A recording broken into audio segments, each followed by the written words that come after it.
Todos los presentes virtualmente a este Corefor, a este congreso. Bueno, la experiencia que voy a comentar trata sobre esta especie importante, una especie que está muy asociada a los Andes en toda Sudamérica, pero especialmente quiero resaltar porque la singularidad hay de una población del oso de anteojos en el bosque seco. Así que bueno, sin más, entonces empezamos con la presentación. Y como ven, bueno, el título de la presentación le puse el oso de anteojo como una especie de paraguas para la conservación del bosque ecuatorial del Perú. Y esta idea de especie paraguas, que probablemente ya muchos la han escuchado, pero no está de más recordarnos qué significa. Es un término que se acuñó alrededor de los años 80, cuando se empezó a debatir la necesidad de empezar a actuar en conservación de manera rápida, de manera en un escenario cuando no había mucha información sobre las especies, y también pensando en que los recursos para conservación son limitados, bueno, que son ciertas condiciones que hasta ahora todavía se dan. Entonces, ¿cómo focalizar esfuerzos de conservación de manera de que se amplifique o tratemos de abarcar, digamos, buenos espacios? Y algunas especies, particularmente aquellas que son grandes, como los carnívoros, tienen ciertas características que las convierten en esta especie de paraguas, ¿no? Entendiendo esta similitud de un paraguas como algo que cubre lo que está debajo. Entonces, especies grandes que necesitan grandes territorios para subsistir son consideradas especies paraguas, y también especialmente se destaca que si conservamos el hábitat de una especie paraguas, se puede asumir que se está conservando el hábitat de otras especies más, que están y que comparten el hábitat con esta especie. Bueno, el jaguar es probablemente una de las especies más conocidas en Sudamérica, y especialmente para la Amazonía, que desde Centroamérica hasta el sur, en América, se está trabajando mucho alrededor de esta especie. Y este término de las especies paraguas ha sido ampliamente discutido, no solo desde el punto de vista de los conservacionistas, que a veces queremos simplificar las cosas, sino también desde un punto de vista científico, ¿no? Hay varias publicaciones que tratan justamente sobre la utilidad de utilizar especies para el diseño de áreas protegidas, para diseñar o trabajar alrededor de corredores de conservación, y se ha estado incluso hasta tratando de validar el concepto, ¿no? Y bueno, lo concreto es que también, como todo concepto biológico, evoluciona, y en los últimos años especialmente ya no solo se habla de una especie paraguas, ¿no? Sino que normalmente un ecosistema puede tener varias especies paraguas, porque efectivamente no solo una, digamos, en el caso, por ejemplo, que voy a comentar más a detalle, no solo el oso está en todo el bosque ecuatorial del Perú, sino en una porción importante de este, ¿no? Entonces, importante creo que sepan que hay toda una discusión alrededor de estos términos y su utilización en conservación también. El oso de anteojos es, bueno, la única especie de oso en Sudamérica. El 70% de su hábitat está entre Perú y Bolivia, ¿no? En Perú la estimación poblacional es de alrededor de 5.000 individuos. Es una especie que a nivel global y a nivel nacional está categorizada como en peligro. Sabemos que en Perú se ha hecho un plan de conservación para esta especie, ¿no? Que está vigente desde el 2016 por 10 años. En términos ecológicos, bueno, esta especie se ha estudiado bastante en los Andes, su distribución que abarca casi desde el bosque seco hasta el ecosistema de páramos, ¿no? Y toda esa variedad de hábitats se ha determinado pues que es muy importante porque se convierte en un dispersor de semillas, porque ayuda a abrir espacios en el bosque que, por ser grande para transitar, permite que ingrese luz y con eso la regeneración natural se favorezca. Y un tema que resalta mucho también es que, bueno, el oso o el osito pues son animales carismáticos, ¿no? Y en muchas partes del mundo las otras especies de osos son utilizadas justamente como una especie que ayuda a generar conciencia, ayuda a levantar fondos para conservación. Bueno, todo el mundo conoce del oso panda, que es quizás la especie de oso que todo el planeta conoce. Pero el oso de anteojos no se queda atrás, ¿no? Tiene su carisma, como ven ahí en la imagen, por lo distintivo que son estas manchas en su cara. Aquí, para compartir un poco un video, quiero que vean. Este video fue tomado recientemente en el refugio de vida silvestre La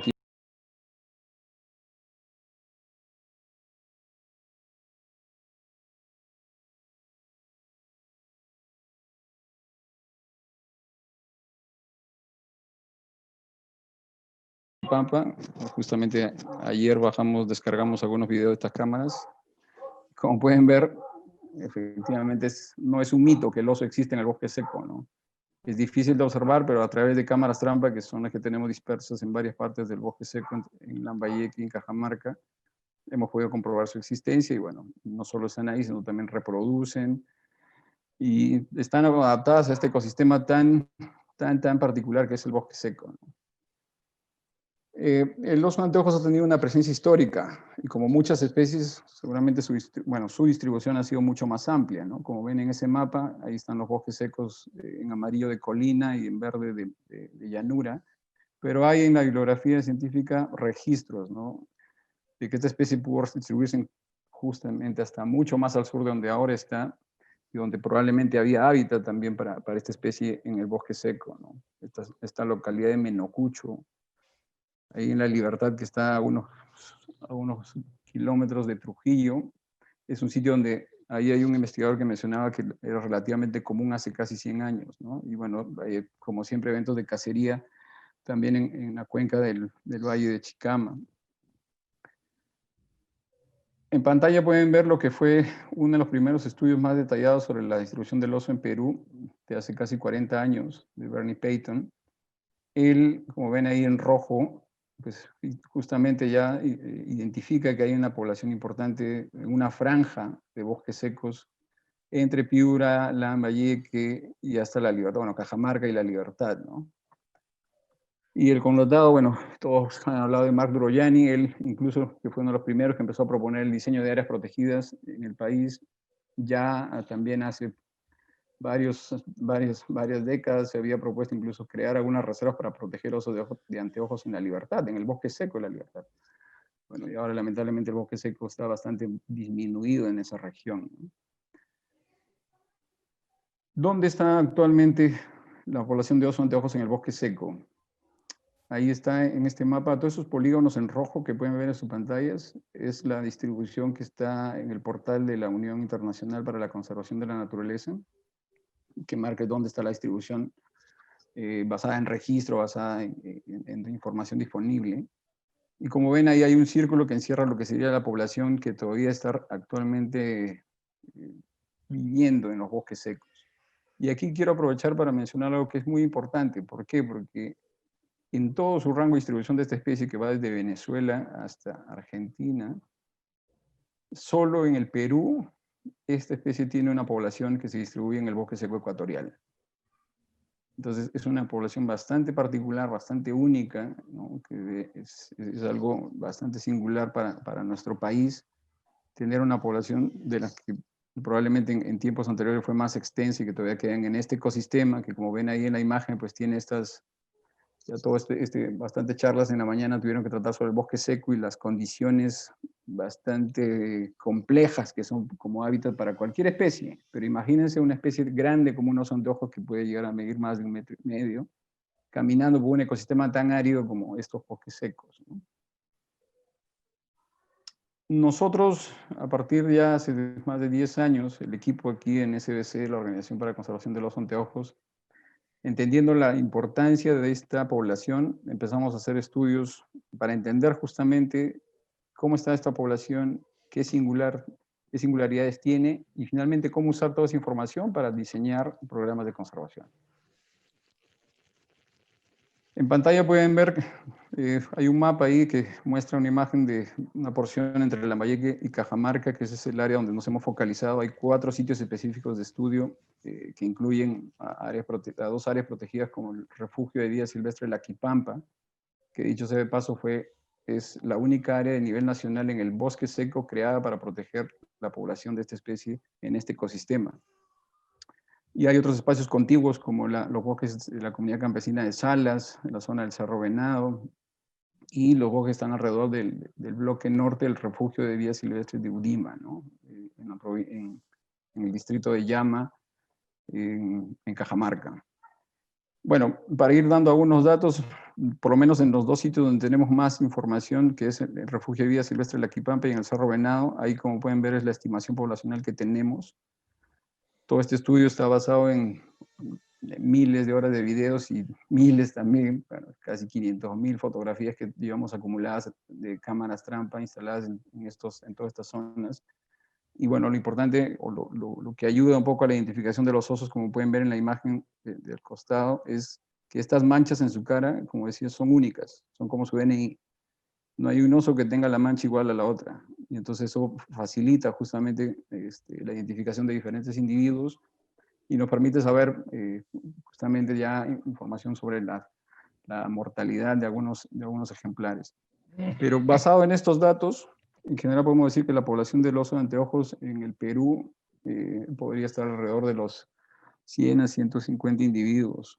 Es una población todavía bastante pequeña y todo parece indicar que todavía no hemos encontrado un punto por donde de estas poblaciones tendrían una conectividad con las poblaciones de oso en la parte más alta. Lo que no significa que no haya, pero hasta ahora no lo hemos podido todavía encontrar mirando este paisaje, ¿no? Bueno, se hizo a comienzos de esta década, pusimos algunos radiocollares para saber qué tanto hábitat necesitan, ¿no? Pensando en esta idea inicial que mencionaba. ¿El oso anteojos es una especie paraguas? ¿Será que tiene un territorio grande que abarque a otras especies? Bueno, entonces con el uso de los radiocollares hemos podido determinar más o menos lo que ven en pantalla, algunos nombres que les hemos puesto a algunos osos, pero en general los rangos de hábitat de los osos de anteojos, de un oso de anteojos en el bosque seco, puede ir entre 4.000 hasta cerca de 20.000 hectáreas, ¿no? Los osos machos necesitan más espacio porque normalmente tienen esa característica de ser más andariegos, si quieren llamarlo así, pero se movilizan en territorios más grandes, ¿no? Y normalmente pueden comprender el territorio de varias hembras, como lo que ven en pantalla. Pero lo relevante acá que quiero destacar es el hecho de que si un oso necesita 20.000 hectáreas para que es su ámbito de hogar, el ámbito donde se tiene que movilizarse, conseguir su recurso para sobrevivir, entonces miramos nuevamente el escenario de la única área natural protegida a nivel nacional, que es el Refugio de Vida Silvestre de la Quipampa, que tiene poco más de 8.000 hectáreas. No sería suficiente entonces para proteger las poblaciones de osos que tenemos en el bosque seco.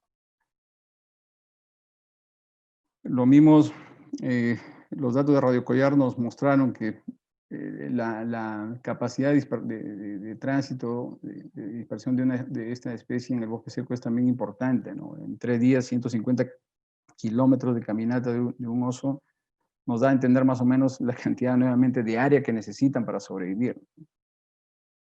Y esto es más reciente porque en este año pudimos detectar que un oso de anteojos, ¿no?, que fue registrado en el Refugio de Vida Silvestre de la Quipampa, aunque ven en su pantalla esas dos estrellas más juntas, son registros de esta especie que está en la foto, de ese individuo, perdón, que está en la foto, ¿no? Pero que este año lo registramos además en esta zona que se llama el Cerro de Pan de Azúcar, que es la estrella que está mucho más hacia su izquierda, y está casi cerca ya a la zona de amortiguamiento del bosque de Pomac. Entonces, aquí nos llamó mucho la atención ya el hecho de, bueno, otra vez, ya sabíamos la capacidad de dispersión, pero entonces sí hay una conexión, sí hay recursos que utilizan los osos entre el bosque, entre el Refugio de Vida Silvestre de la Quipampa y zonas cercanas al bosque de Pomac, ¿no? Entonces, esto nos ha interesado mucho y bueno, los actores que estamos alrededor de esto, que esto es parte de la cuenca del río La Leche, a empezar a pensar ya que el oso nos puede ayudar a justificar justamente acciones de conservación en este espacio. ¿Qué otras cosas hemos aprendido de los osos en el bosque seco hasta ahora? La oferta alimenticia que tiene el oso en el bosque seco no es mucha, nuevamente. Imagínense caminando en un bosque seco, para todos los que han podido hacerlo, ¿qué puedes comer durante todo el año en una zona tan árida? Así que los recursos se reducen, depende también de la zona, pero en algunos sitios, básicamente la especie depende de dos especies forestales típicas del bosque seco, el zapote y el pasayo. El zapote es una especie que está normalmente en bosques más de llanura, partes planas, y el pasayo que es ya más de colinas, ¿no? Bueno, y todo esto lo hemos hecho a través del análisis de las excretas que estamos recolectando también en campo. Y en la imagen ven que efectivamente pareciera mentira que un oso puede comer, pero sí, el tronco del pasayo no es una madera tan dura y la pueden roer para comerla. Pero el alimento también varía a lo largo del año, no es el consumo de zapote, por ejemplo, está claro que está asociado a la época en la que más fructifica, que normalmente es justamente por este tiempo del año, ¿no? A partir de noviembre, diciembre, enero es cuando es mayor la fructificación del zapote en el bosque seco, y por tanto se convierte en un recurso importante para alimentar y para engordar a los osos. Y durante el resto del año son otros los ítems alimenticios que ayudan a cubrir esa demanda energética. Pero y acá nuevamente la importancia, o cómo se asocia la importancia del oso y de la dieta del oso con otras especies de su entorno. Como pueden ver en la imagen, este es el mismo oso, pero el que está a la izquierda es un oso que fue tomada una foto alrededor de junio y julio, que es la época más seca, donde ya esta osa había parido y además la cantidad de alimento que disponen es menor a la otra foto. Es una misma osa tomada fotografía alrededor de enero, donde, ¿qué es lo que las engorda finalmente? El zapote. Y como creo que varios pueden saber, pero el zapote es una especie bastante rica en carbohidratos, ¿no? Por tanto, y bueno, y se convierte en un alimento no solo el oso, sino de zorros y muchas otras especies, ¿no? Y bueno, nada en naturaleza es coincidencia. Finalmente, el hecho de que el zapote fructifique en esta época del año tiene que ver con, justamente en esta época es cuando los osos empiezan a reproducirse, a parearse, y por tanto la hembra necesita mucha energía para poder concebir, para poder gestar y dar a luz alrededor de junio, que es cuando, entonces, es ahora cuando tiene que comer más zapote, porque está más disponible en partes bajas, y engordar para poder tener la energía suficiente para poder hacer cría. Y esto otra vez ya nos da una idea también, como mencionaba hace un rato, que la disponibilidad de los alimentos no solo varía en el tiempo, sino también con un gradiente altitudinal, porque el zapote está en partes bajas. En esta época es cuando los osos están bajando a partes bajas, ¿no? Y eso es lo que justamente acá, en estos días, varios de mis colegas están regresando del campo y estamos teniendo la oportunidad de poder observarlos en partes bajas, ¿no? Mientras que otra vez, alrededor de junio, julio, agosto, ya es más difícil porque se van a partes más altas donde es más difícil la observación. Imagínense esta imagen del bosque seco, otra vez, caminando una mancha negra grande, aquí es fácilmente identificable, pero la otra cosa, el otro recurso clave para esta especie es el agua. ¿De dónde pueden tomar agua los osos o la otra fauna en el bosque seco? Y creo que todos, otra vez los que han trabajado en el bosque seco, saben de este término o esta idea de los famosos jagüeyes o las pozas de agua, que no son nada más que pequeñas acumulaciones de agua en zonas donde hayan habido condiciones para que se mantenga casi durante el resto del año, que no son muchas, son, como ven ahí en pantalla, probablemente un espacio de metro y medio por metro y medio, pero que ese espacio se convierte en el área que les da el agua a muchas especies en el bosque seco. Y no solo les da agua, sino también los refresca.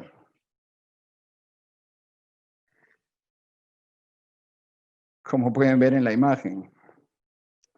Este es otro recurso clave y también mapear la ubicación de los jagüeyes es importante porque ahí, otra vez, no solo se convierten en sitios importantes para protección, no solo del oso, sino de otra fauna que vive en este ecosistema, incluyendo especies endémicas y amenazadas como la pala y blanca, ¿no? Hay un colega nuestro que aquí hizo una publicación a partir del análisis de las fotografías en cámaras trampa y ha encontrado que son 35 especies de aves que regularmente están visitando estos jagüeyes. 10 de estas especies son endémicas y amenazadas de la región de los bosques secos. Entonces, y como ven, bueno, ahí hay otras fotografías que se convierten en el único punto donde se congregan las especies en diferentes momentos, pero son claves para la protección en el bosque seco, ¿no? Bueno, todo esto, si bien tenemos un poco más de información en sitios puntuales, nos llama a preguntarnos dónde están las prioridades, hasta dónde está la población del oso de anteojos. ¿Será que solo este bloque que mencioné hace un momento entre Lambayeque y Cajamarca?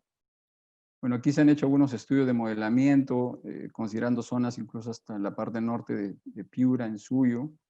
Se ha recogido información de otro, y lo que hasta ahora tenemos claro y confirmado es que la presencia del oso del bosque seco está más o menos clara y confirmada en alrededor de 100.000 hectáreas, que están entre los bosques de Salas, la comunidad campesina de Salas, hasta la parte bajas, medias del refugio de vida silvestre de Udima, en Cajamarca, a lo largo de toda esta franja en amarillo que ven en sus pantallas. Y buena parte de eso pues está superpuesto con algunas áreas protegidas, el refugio de vida silvestre de La Quipampa, una parte del ACP de Chaparrí, un bloque norte del refugio de vida silvestre de Udima, pero van quedando varios otros espacios y como ven en la imagen, no es mucho hay espacios donde se hace más angosto la posibilidad de tránsito y conectividad para esta especie, ¿no? Bueno, Lambayeque tiene mayor proporción de hábitats de acuerdo a este análisis que estamos haciendo hasta ahora. Pero ¿qué otra cosa ya nos está, o empezamos a mirar a partir de esta información, ¿no? ¿Con quiénes tendríamos que trabajar escenarios de conservación? Bueno, nuevamente ya hay por lo menos 3 áreas protegidas que tienen algo de la superficie, ¿no? Alrededor del 20% de este bloque de 100.000 hectáreas estaría bajo manejo, pero tenemos la oportunidad de trabajar con la comunidad de Salas, con Topmoche, con la de Padén Potrerillo. Hay otras comunidades campesinas que sus territorios comprenden hábitat de oso, ¿no? Y no es poco, es un tercio casi del hábitat del oso que está dentro de comunidades campesinas. Como en todas las cosas no es tan sencillo porque también hay otro tipo de usos. Ahí están las concesiones mineras. Bueno, no es mucho hacia la zona norte, pero en la parte sur sí, bueno, hay mayor cantidad de concesiones.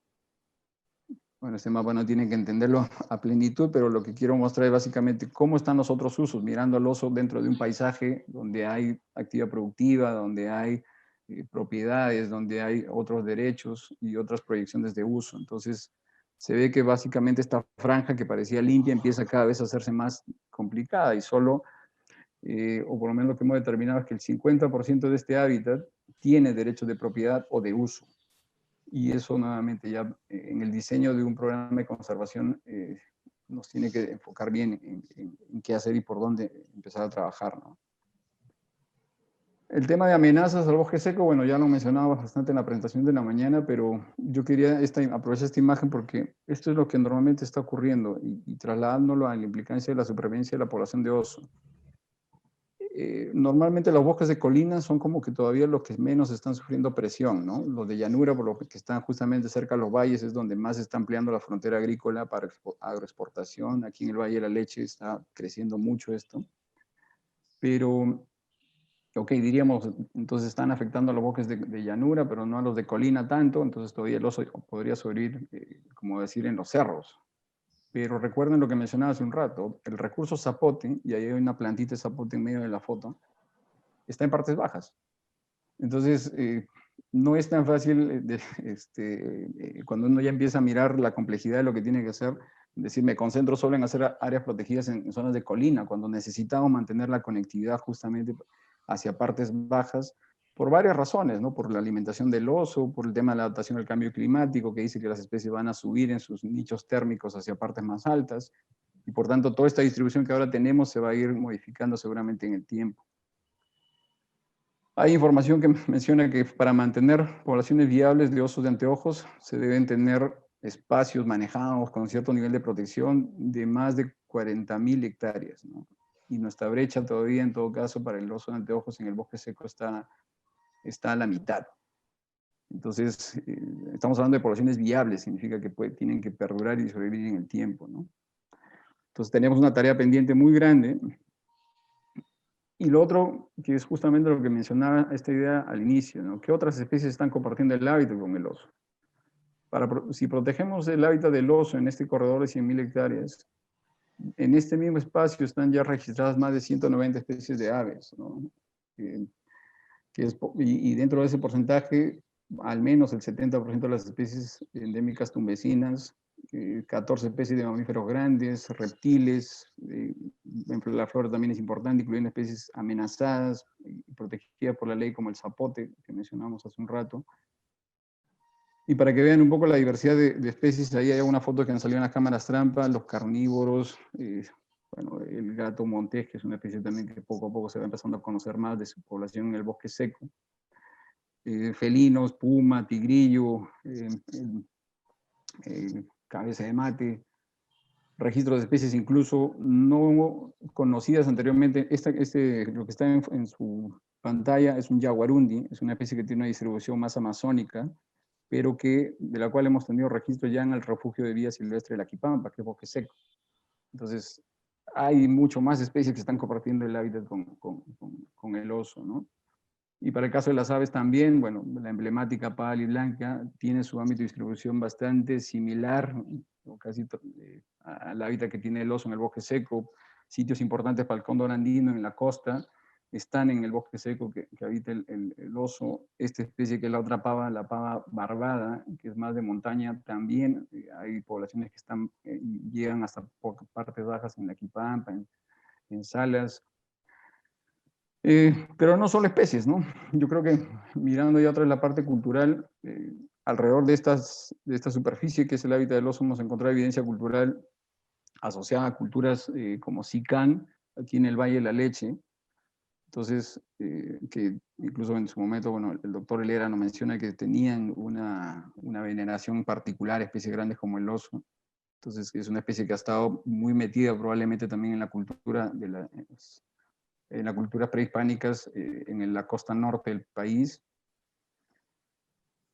Con todo esto, estamos empezando a mirar nuevamente la aplicación de esta idea: si protegemos el hábitat del oso, ¿qué tanto más vamos a poder, o hasta dónde más podríamos mirar a esta especie como una especie que ayude a diseñar medidas de protección que beneficien a otras especies, ¿no?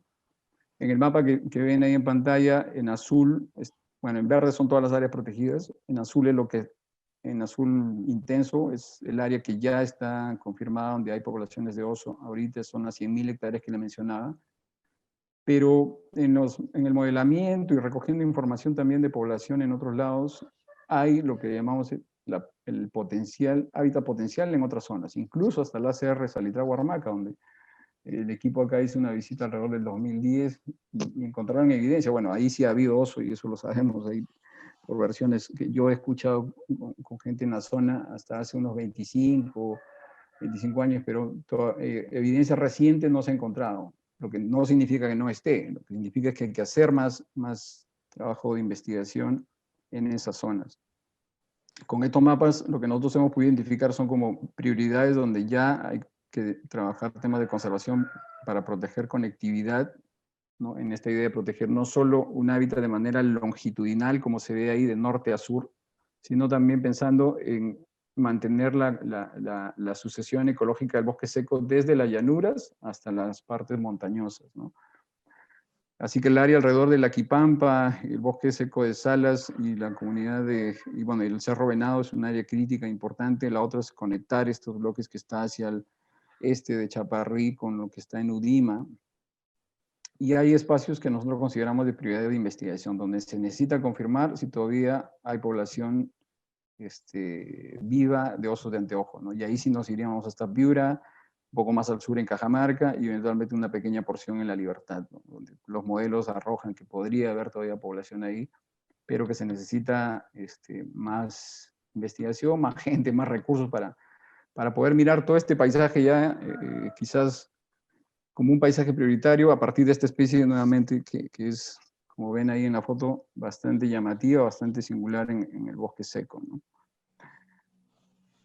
Ya hemos empezado a trabajar a partir de este diseño en una propuesta concreta, esta que ven en pantalla. Ahí está el bosque de Pomac a la izquierda, el refugio de vida silvestre hacia la derecha. Ya con la gente de CERFOR aquí en Lambayeque hemos propuesto el establecimiento de un hábitat crítico, ¿no? Bajo una normatividad que salió a finales del 2019. Hay la información técnica para justificar perfectamente esto y bueno, estamos ya en ese camino, ¿no? Finalmente, solo para redondear un poco la idea y yendo al título de la ponencia, el oso de ojos como una especie paraguas en el bosque seco, no, porque seguramente hay otras que pueden ser emblemáticas para toda la zona, por ejemplo, la Reserva Biosfera Noroeste, pero particularmente esta para este bloque, nuevamente bosque seco de colina entre Lambayeque, Cajamarca. Hay información científica, sabemos que el oso está ahí, sabemos más o menos sus requerimientos ecológicos, conocemos cuáles son las otras especies que comparten el hábitat. Hay avances en la gobernanza ambiental en estos espacios, ¿no? Ya están las áreas protegidas, algunas establecidas, hay las ideas como por ejemplo la comunidad de Salas que quiere establecer un ACP que estaría colindante con la Quipampa, eso sería perfecto para poder complementar los esfuerzos ahí ya de manera concreta. Pero también vemos una necesidad estratégica, ¿no? Y es que nuevamente, esta especie que se mueve mucho y se va a seguir moviendo mucho, también probablemente se va a mover conforme vaya la influencia del cambio climático en el bosque seco. Entonces, en resumen, mientras más bosque seco que alberga el oso protejamos, desde las llanuras hasta las partes de colina y montaña, probablemente también estemos asegurando el hábitat para muchas otras especies. Eso es todo. Muchísimas gracias.